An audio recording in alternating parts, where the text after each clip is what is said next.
Então, o que você tem que ficar atento sobre o ciclo reprodutivo dos vegetais para que você tenha um entendimento claro sobre o conteúdo, ok? Vamos aqui. Geração gametófita. Primeira coisa, bote na cabeça. Geração gametófita é N. Geração gametófita é sempre haploide, tá? E a geração gametófita produz o quê? Gametas. Geração gametófita produz gametas. Por qual tipo de divisão celular? Mitose. Sempre os gametas vão ser produzidos por mitose. Geração gametófita é N, ok? E os gametas são o quê? Também N, haploides. Geração gametófita haploide, gametas haploide, ok? Geração esporófita, ela é o quê? 2N. Geração esporófita produz por meiose os esporos. Por quê? Esporo é N. 2N. Produziu o quê? N. Partiu ao meio.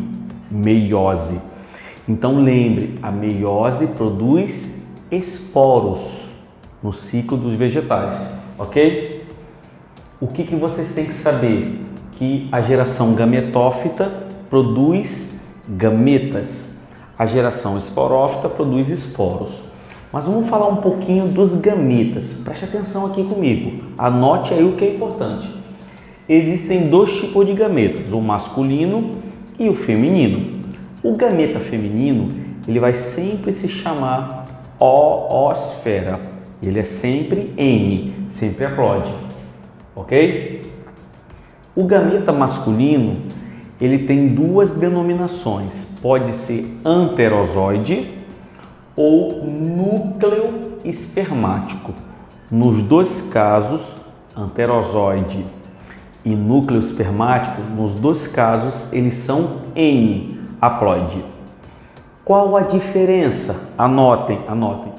Nos vegetais inferiores, nos vegetais que não têm flores, nos criptógamas sem flores, briófitas e pteridófitas. O gameta masculino se chama anterozoide. Anote. Anterozoide, gameta masculino das briófitas e pteridófitas, ok? Se for dos vegetais superiores, que tem flores, fanerógamas, os gametas masculinos se chamarão de núcleo espermático. Qual a diferença? Anterozoide tem flagelo. Núcleo espermático não tem flagelo.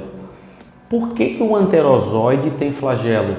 Porque para fecundar o gameta feminino, oosfera, o anterozoide precisa nadar.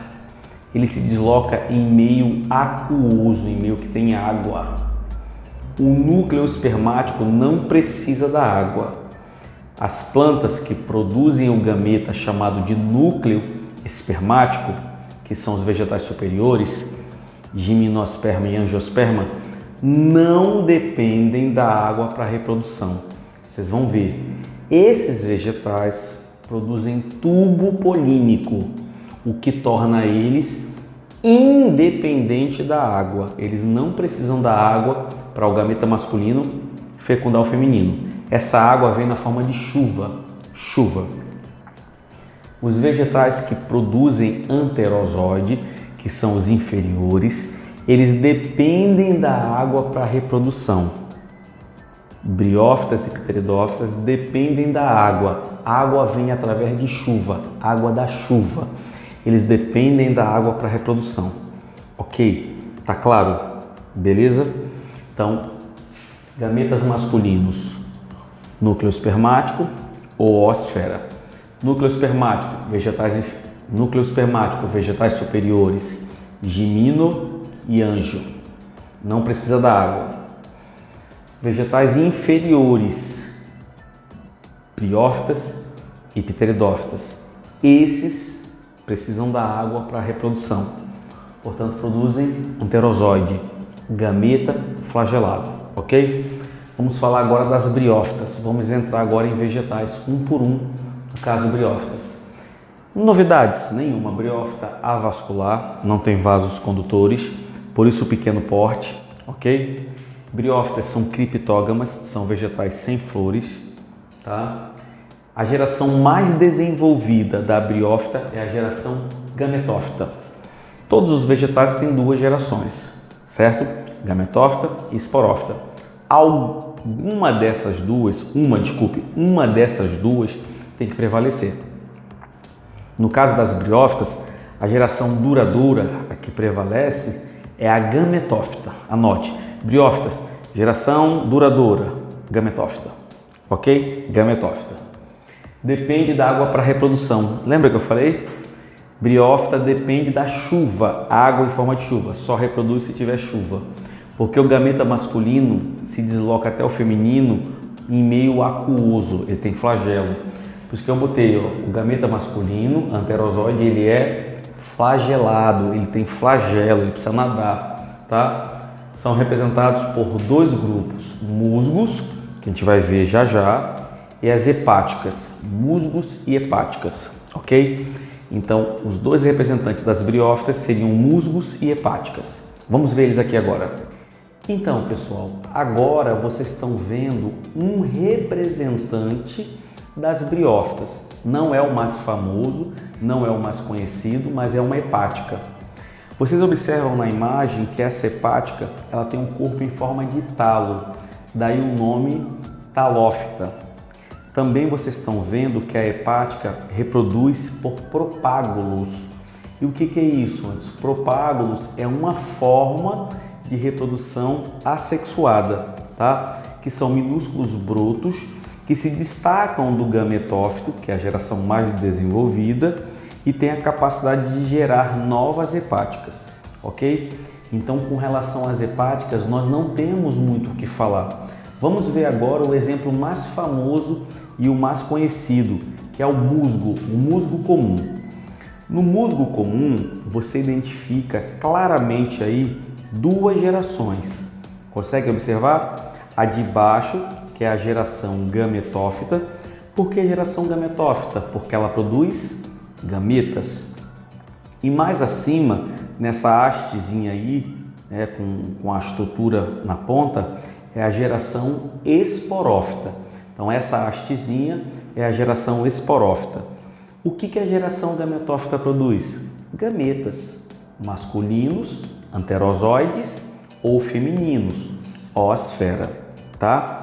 Agora você também consegue observar nessa imagem que nós temos filóides, que são folhas simples, nós temos cauloides, que são caules simples, e temos rizóides, que são raízes simples, ou seja, o musgo não é uma talófita, tá? É uma estrutura intermediária. Você observa também que no esporófito, que é 2N, lembra que eu comentei? O esporófito é 2N e o gametófito é N. No esporófito você vai perceber lá na extremidade, ver se vocês conseguem ver, duas estruturas, a cápsula e a calíptra. A calíptra, na verdade, é como se fosse um capuz, é uma estrutura protetora, tá? Vamos ver aqui.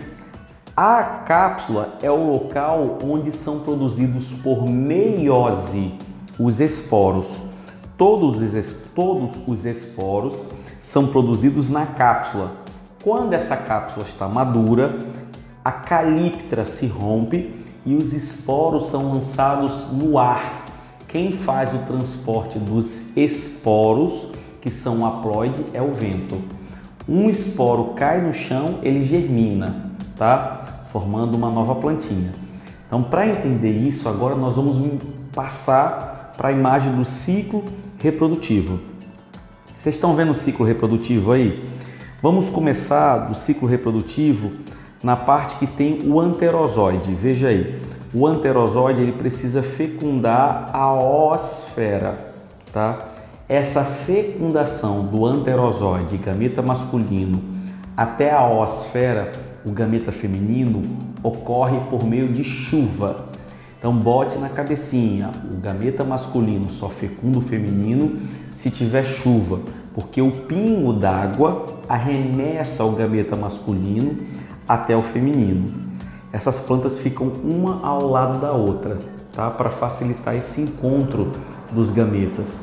Então, o anterozoide fecundando a oosfera, que é produzida, lembre, a oosfera é produzida numa parte específica chamada arquegônio. Arquegônio. A oosfera ela é produzida no arquegônio, tá? E o anterozoide? O anterozoide é produzido numa parte chamada anterídeo. Anterídeo produz anterozoide, arquegônio produz oosfera, ok? Então vamos lá.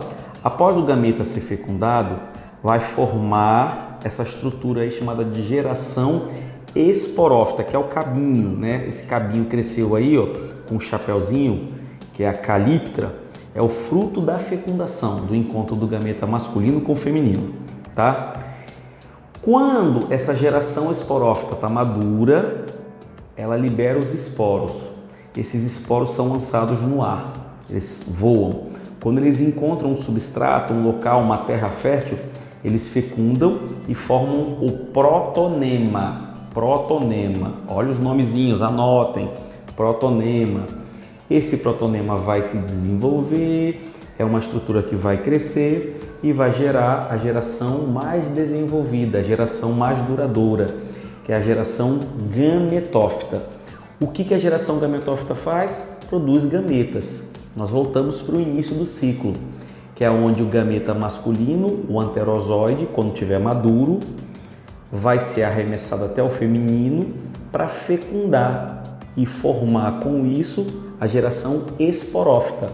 Então, professor, a geração esporófita, ela nasce do encontro da geração gametófita, dos gametas, né? Da geração gametófita, o anterozoide com a oosfera, ok? Então, é isso que nós temos, né, de briófita. Agora nós vamos partir para as pteridófitas. Vamos aqui comigo para as pteridófitas.